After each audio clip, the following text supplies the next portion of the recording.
J'ai arrêté mes antidépresseurs cet été. Fait que là, je suis absolument sans aucun médicament pour gérer mon humeur depuis le mois de juillet, fin juillet. Je suis fier, j'ai travaillé fort sur mon anxiété. J'ai eu beaucoup d'aide aussi. J'ai eu beaucoup d'aide de ma famille, de mes amis, de plusieurs professionnels de la santé. J'ai commencé à prendre des médicaments pour mon anxiété quand j'avais 30 ans.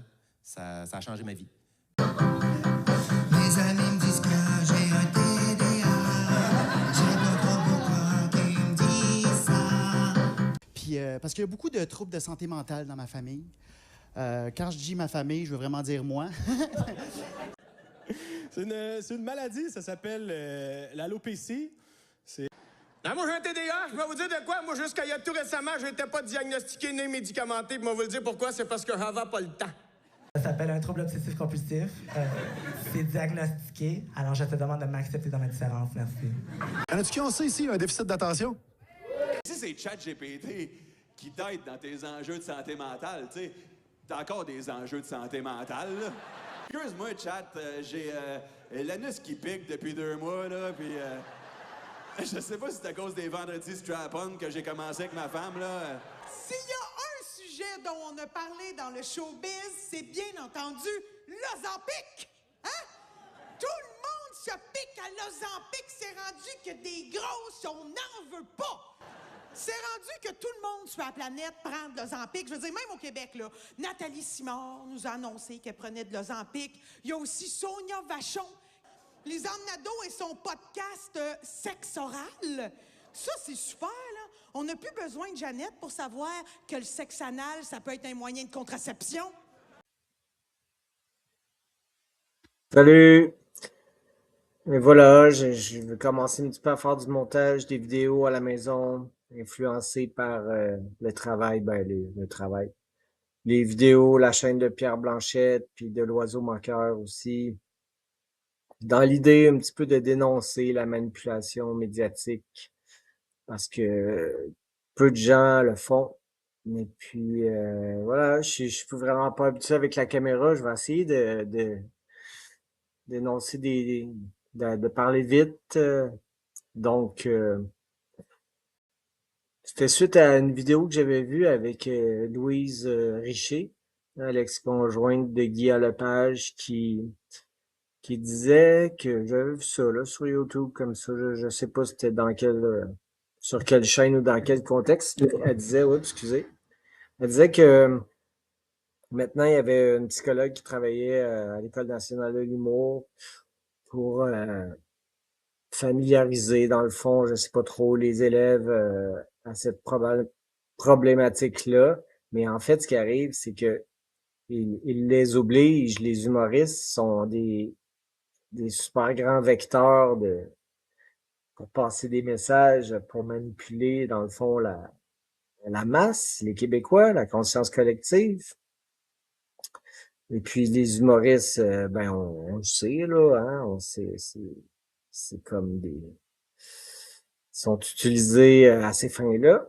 Puis là, suite au reportage que j'avais vu avec Louise Richer, c'est ça, je m'étais dit, ah, c'est vrai, je l'avais remarqué que les humoristes, souvent, ils commencent leur spectacle comme ça. Ah, moi, j'ai de l'anxiété, je suis allé voir un psychologue, je prends des médicaments. Fait que, il y a pas tous les humoristes, mais en général, ils parlent tous des mêmes sujets, puis ils ont ils ont des choses à vendre, hein. Ils vendent ça. Fait que là, c'est pour ça que j'ai fait le petit montage comme ça.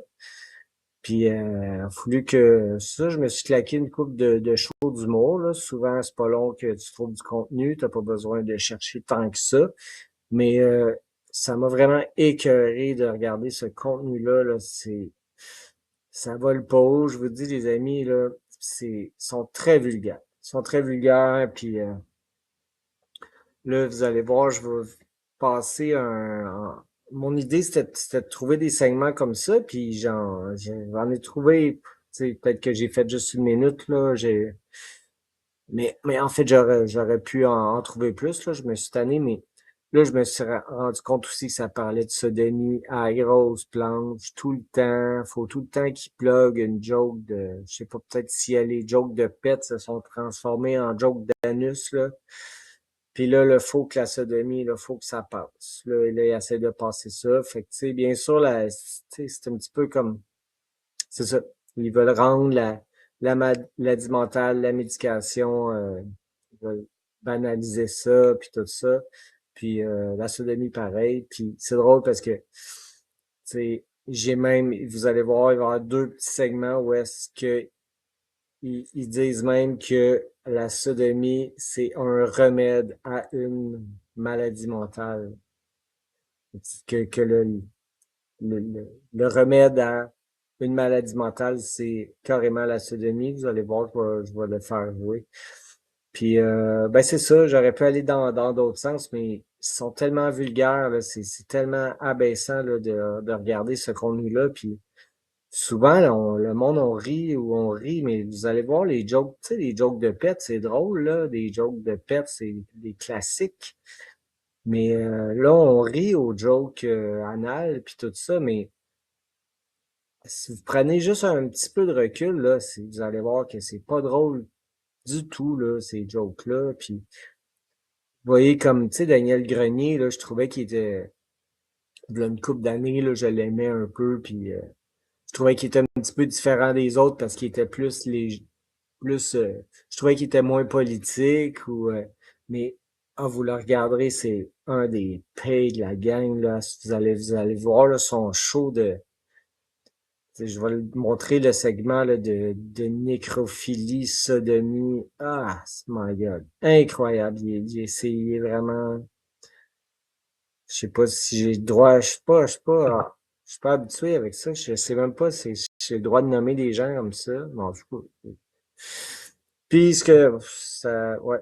Puis, mais c'est ça. Puis là, je me suis rendu compte aussi qu'il y avait tout un petit segment de pédophilie, puis que le sujet revient énormément, énormément. Fait que, tu sais, une joke de pédophilie, si c'est bien placé, tout ça, peut-être là, qu'on peut faire une blague là-dessus, mais là, c'est trop.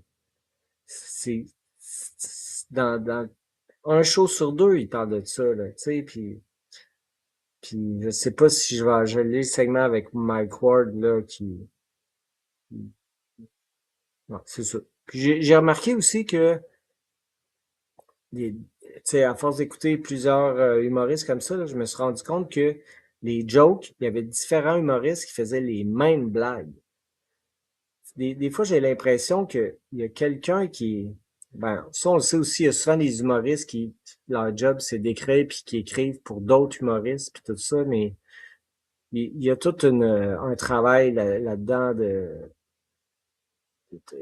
trouver des jokes pour manipuler le monde. Fait que c'est ça, là. Faites attention à ça, puis essayez de peut-être porter une attention à, c'est ça, les messages, les féministes aussi, là, tu sais, bon, c'est ça, le weed, beaucoup de, en tout cas, c'est vulgaire en tabarouette, puis ben, peut-être que c'est ça. Le but de mes petits montages, là, c'est de faire prendre conscience un petit peu de ces sujets-là. Puis juste dans mon début, c'est parce qu'ils ont l'air tellement honnêtes, hein. Mais non, ils mentent tous, tu sais. C'est pas vrai quand ils disent, ah, moi j'ai un TDA, moi j'ai de l'anxiété, moi j'ai ci, moi j'ai ça. C'est pas vrai. Peut-être que certains oui, mais tu sais, tous les humoristes, pour être humoriste, là, faut que tu sois en forme, là, pour faire de la tournée, puis être debout devant une scène, puis tout ça, puis de la façon qu'ils parlent, ils sont toutes malades mentales, puis ils sont toutes médicamentés, j'en doute fortement. Une des jokes qui est revenue, là, je pense que c'était Louis-José Hood qui l'a fait, puis j'ai vu un jeune humoriste de la relève la faire aussi, ben, c'est une famille, tout ça. C'est un jeune homme qui veut faire son coming out à son père, puis il dit Papa, je suis gay. Puis là, son père dit, ah, je suis tellement content. Je pensais que tu voulais t'inscrire au cégep en cinéma. Puis là, c'est drôle, c'est drôle, c'est drôle.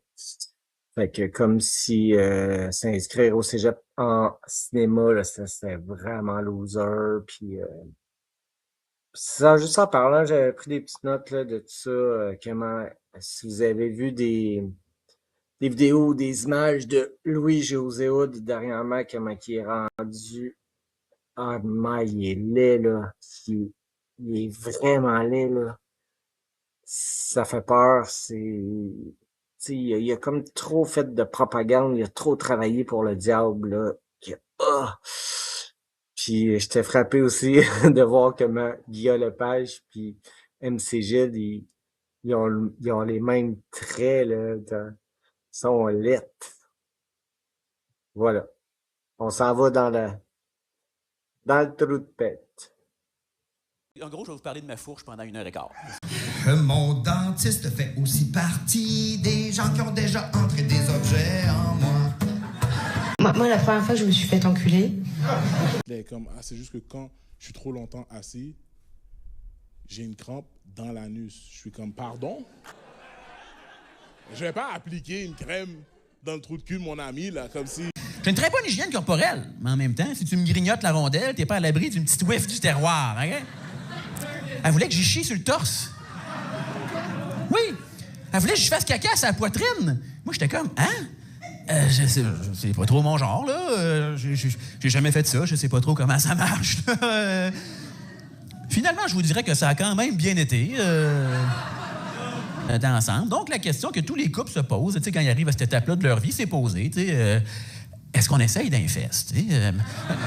Parce que moi, mon infertilité est due à un autre problème que je connaissais déjà à ce moment-là. Okay? C'est que moi, j'ai une glande dans le cerveau qui fonctionne pas, qui fait que mon corps, il produit naturellement aucune testostérone. Je viens d'une famille où tout le monde est casé ensemble depuis tout le temps. Pas de l'inceste, là, comme chacun. Une que vous avez peut-être vu qu'il y a une madame qui est allée là-bas parce que son voisin avait sodomisé son chien. Vous l'avez peut-être moi, ça, là. C'est dégueulasse. La nécrophilie, c'est dégueulasse. Moi, j'ai déjà lu un article, là. Il y a un embaumeur qui avait fait l'acte avec une femme, puis la femme est revenue à la vie, puis comme en fait capoté bien raide. Puis je me suis dit, m'a profité de la tribune que j'ai ici ce soir au Lion d'Or devant vous pour vous le dire que si jamais je meurs, vous pouvez. Oh ouais, sérieux, là. Tu mords, tu peux y aller fort, là. Un demi-million pour travailler sur l'agoraphobie. Ils ont donné ça à des chercheurs de McGill, 500 000. Puis les gars, ils ont fait le rapport, les gars de McGill. Ils ont fait le rapport, ils ont fait la sodomie, ça aide pour l'agoraphobie.